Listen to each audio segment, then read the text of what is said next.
As a child, when I was growing up, I never really managed to deal with the stigma properly, against the stigma attached to mental illness.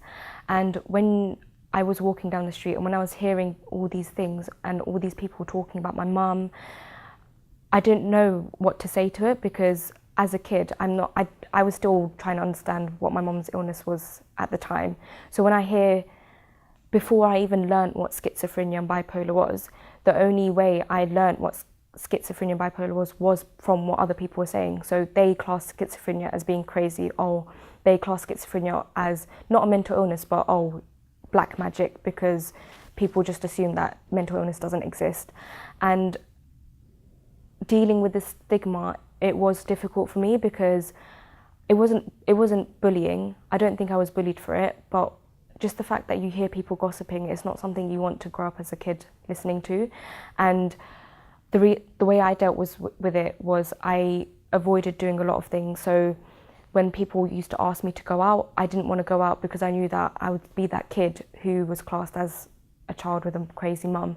So for me, in terms of dealing with stigma, was detaching myself away from society, and I don't think I should have done that, because everything that I could and would have been able to do, I just didn't do it, because I was scared that I would walk into a room and people would be like, oh, she's the girl with the mum that just got shipped off to hospital the other day.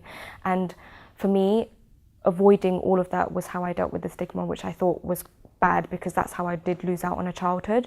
Whereas now, in terms of dealing with the stigma, I find it so much easier, because now I've learned to not care about what other people think, because at the end of the day, it's your life.